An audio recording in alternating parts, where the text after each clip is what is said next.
One of these four guys is about to go from analog to digital. Which one? Come back after the titles and find out.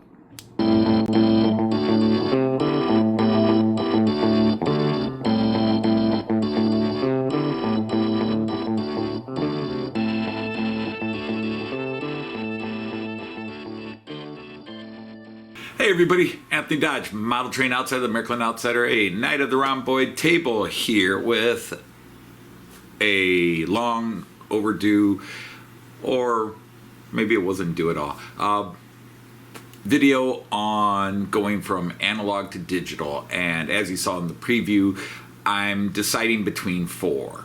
Okay, I've actually already decided, but I'll go through the four and explain why yes or no. So I'm going to start with this first one. This is a blue Primex. Now I have a total of 9 of these that are in the form of that KLVM, the Kleine Lok von Märklin. Now 2 of them have already been made digital. That means I've got 7 more to go. And this is the one that kind of stands out because of the color. But I'm not going to do this one because I do have 2 other KLVMs, and literally I can just take the shells off and rotate them. Like if I want this one to run, I could take the shell off, put it on one of the ones that is digital, and then I would have this blue Primex going. And that's the other thing. This, like all the KLVMs, it's not a legitimate locomotive, but this one having Primex on the side kind of, I'd rather it said something like, Deutsche Bahn or, something rather than the company name. Even KLVM's a little nicer. But I mean, I had to split hairs on why not. Okay, this is one that's up to consideration because I've got 3 of these, a blue one, a red one, and then this one, which is a repaint. This is from Herb's collection, as was that previous steamer. This little diesel is from Herb's collection, and I've got 3 of these. None of them are digital. And I go with this one. I considered this one because he's got a series of cars from Purcell. I could run a whole Purcell train because he took this one and repainted it himself and then applied a Purcell sticker on it. So it's got sort of that homemade charm to it, but it would be kind of cool now and then to run that Purcell train. So this one will go digital soon, just because then, like I was explaining with those KLVMs, I can rotate the shells. They're all the same locomotive, they're just different colors. But this one was repainted by Herb into the Purcell colors, and like I said, I've got about 6 various types of Purcell wagons, from box cars to refrigerator cars to chemical tankers to petroleum tankers. So I think it would be kind of cool just to have an all Purcell train, but it wasn't enough to sway me this time. Speaking of little steamers, there's this one. I checked this one out, and it does look like it is the Alstrom motor. This is even hard to tell. I don't even really know what class it is because unfortunately the number is worn off. Is that a class 30, I think it says? Maybe you guys can see on the doorway a little better. I'll turn it around. I think that's a class 30. And again, I don't know 100% if this is digital, and that's why I'm not. It's a very tight fit inside there, but I think it can be done. But it does look like the Alstrom motor, so I think I can convert this one. But I don't want to mess with how tiny that is, and I've expanded my steamers quite a lot recently. So the one I chose to go with is this one. This is the most practical one. It is a standard German diesel shunter, and it should be relatively easy to do it. There's a lot of space inside here to fit the wiring, and although I do have that one diesel shunter which is in the IC color, white with the red stripe, this is a very common and basic one, and I have a couple of different trains to go with, including the crane operating line and the fire train, which I kind of combine into one, and that would make a really nice set. So I've elected to go with this one. Now, as you guys know, I don't like to work on camera, so I will just kind of show some stages and interrupt what I'm doing. So I'm going to get to it. Okay, so here it is on my work bar. Some people have a workbench, but I have a work bar. Unfortunately, right now it's a empty bar. Well, it's not empty, but no alcohol on the premises at the moment. But we're going to pop the hood on that and show you the motor.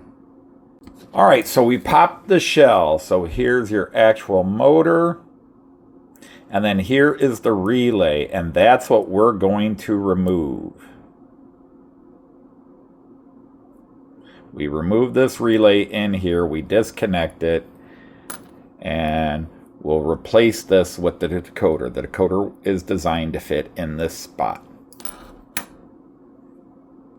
And once again, we're using this basic decoder. It is an MFX decoder, but it's 60906. This is specifically designed to replace these Alstrom motors.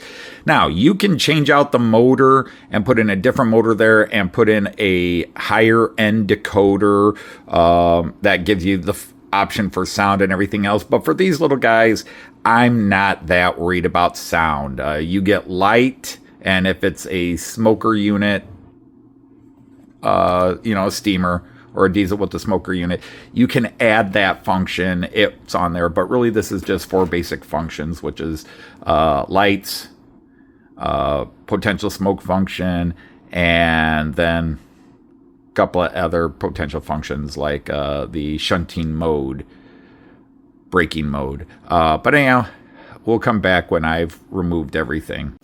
To remove it, and I've already taken it out, there is a screw right here. There's one screw that holds this whole thing in place.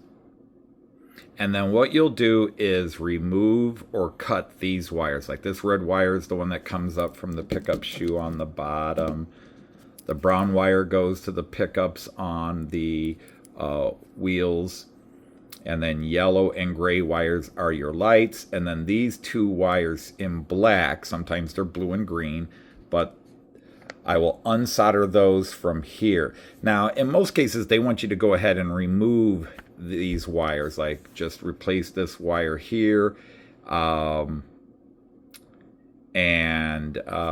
I do is I just cut the red wire down here, and I'll splice it onto the red wire rather than remove the entire red wire.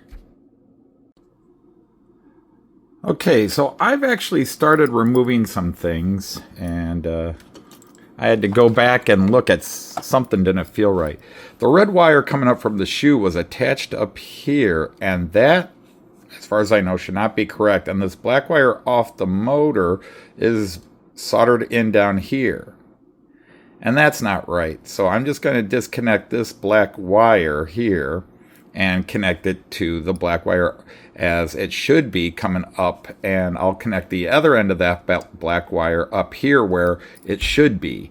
So why this was wired differently, I don't know, but it is an Alstrom motor, so it should work as expected.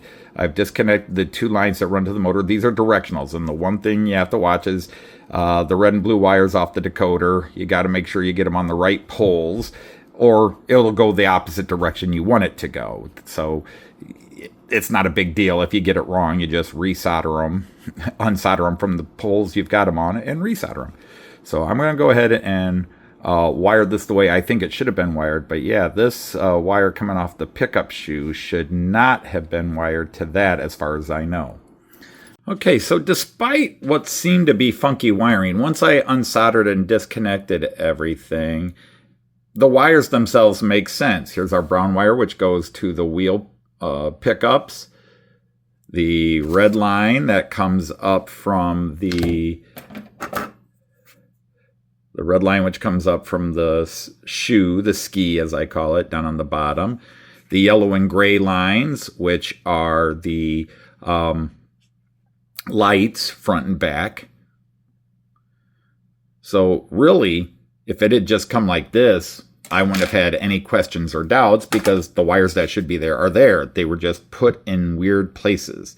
Now, I had put this on a track, an and just to see if it fired up, which it did. So whatever the wiring was, it kind of worked, but I never ran it, obviously, because digital. So what we're going to do is we're going to take the decoder here and get rid of all the extraneous wires I don't need on it. And the wire backing, we'll clip the decoder into the backing. We'll screw the backing right into there. And then we'll start connecting wires to where I think they should be connected. And hopefully it'll all work. Okay, if you haven't seen the 60906 decoder before, here it is with all these wires. And most of these wires are useless, but they each have different functions they go to. For example, this top wire here, and I'll try to get my shadow out of the way, this top wire, which is a green and brown wire, that would go to a uncoupling unit. If it had one of those old, I don't know what you call them, magnetic or automatic uncouplers, the brown and red wire below it, that would go to a smoker unit. This is a diesel, doesn't have a smoker unit, so I can clip those wires. Yellow, that's going to go to a light. Below the yellow is a gray, that's going to go to a light. Then you've got a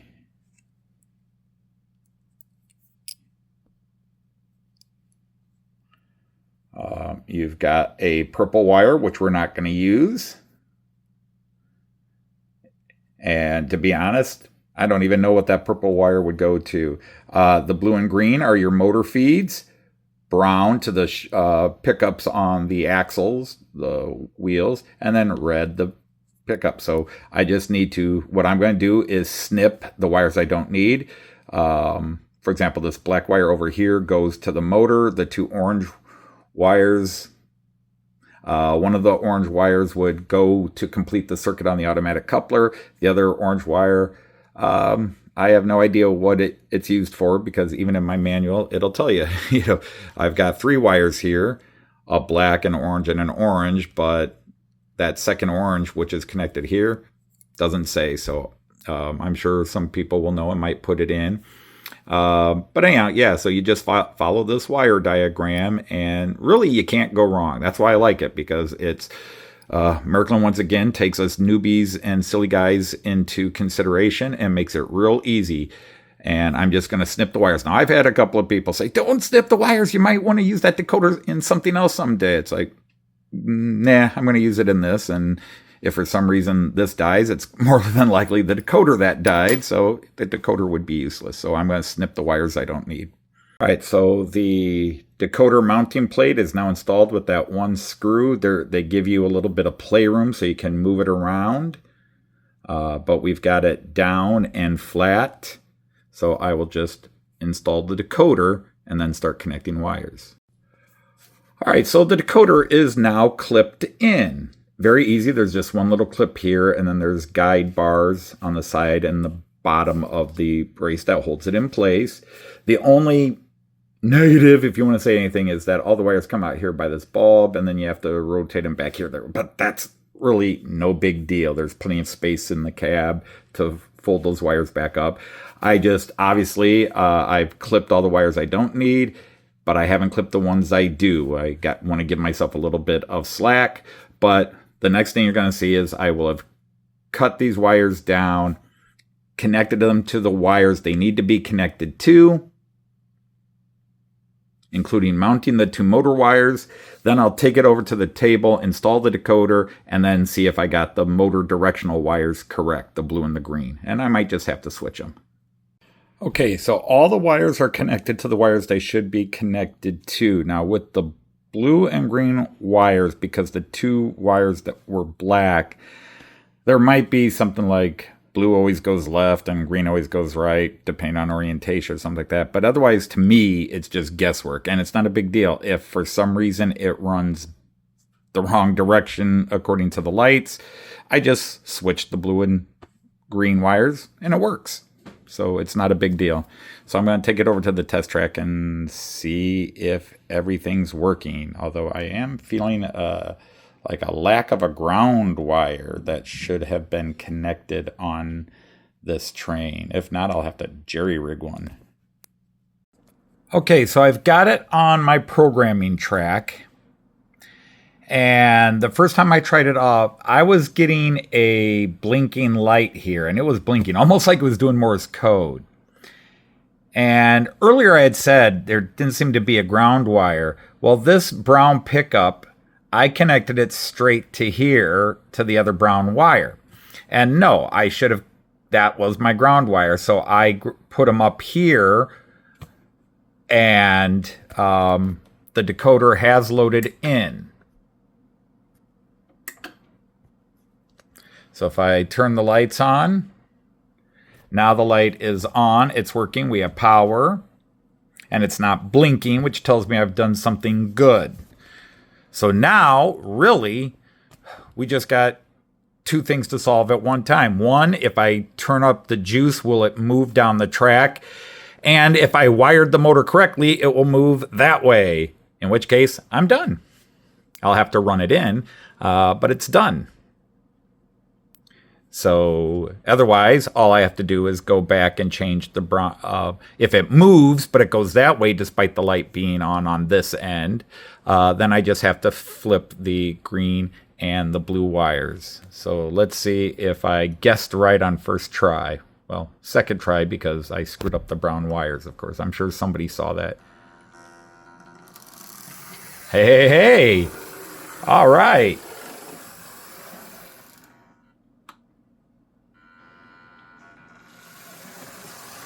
We have a winner. All right, let's get the cab back on. Okay, before I put the cab on, I was looking for running numbers because I like to install my locomotives by their running numbers nowadays. And there are no running numbers on it. I know nothing about this. This is just one of the locos I picked up from in Herb's collection. And all it says on it is, well, that focus, there we go. Run, and I'm sorry for the shaky hands. Rangierlok, Werk 1. So what I'm going to do is I'm going to type that in and see what information I can come up with, and I'll share it with you. Okay, so what I found out when I typed in Rangierlok is that it comes from this set. It is an old Märklin starter set 29155. Old Märklin starter set. So there it is. It came with, heck, I even got those two. And actually, I have that. So I actually probably have the entire set because I have that car from Herb, I have that car from Herb, and I have that shell. So actually, I've got the entire set here. So just mixed in with stuff. In fact, I think the shell was, from Friday's live stream. There's the shell car. And one of the flatbeds is on that train, but not the other one, unless the coal car was the other wagon it had, but I don't think so. But anyhow, yeah, probably one of those flatbeds was from the set, and then I probably have the other wagon in another box of these freight cars. So, yeah. So that's what it is. I've got them on the track. I'm going to run them in. So we're running them in right now. Actually, I've got them cranked up a little too fast, but seems to be handling it. You can't see them on the other side, but you probably won't need much running in. These old motors were basically ready to run out of the box. Okay, so we got this guy working. I'm going through my other stuff, and I cannot find the taller box wagon. I know I've got it or one of them. I might have stuck it somewhere else. But one curious thing, the more I researched it, according to the manual, this was supposed to be a 4-pin digital. It was an early digital. It says the set came out in 2005. So yet that motor clearly did look factory original. It's possible it wasn't. That it did have a different motor in it, and Herb or somebody else switched it for an analog motor to run on an analog system. and put the Alstrom motor, or put a relay back in. But boy, there was no sign. Well, I shouldn't say that. There maybe were signs why the pickup shoe was connecting to the one resistor or whatever, which I thought looked weird. If you go back to the beginning of the video when I'm first analyzing and saying a couple of things looked weird in the wiring, but it looked so clean. That's what threw me off. So somebody quite possibly reconverted this from digital back down to analog, because again, in the manual, and clearly this was never released separately as far as I can tell. It came out of the starter set and was supposed to have the 4-pin digital decoder. So it's a mystery, but it's a mystery I don't need to solve, because the only thing that matters is it's running. And I'm quite happy with that. And it's one more little guy in the fleet. So all in all, pretty cool. So I hope you enjoyed that. I will... I got to clear some space on my layout, but I'll get some running shots and have him pulling the train. I have my eyes on him pulling, and hopefully you'll enjoy that as well. So until next time, I'll say auf Wiedersehen, tschüss, and happy trains. Take care, everybody.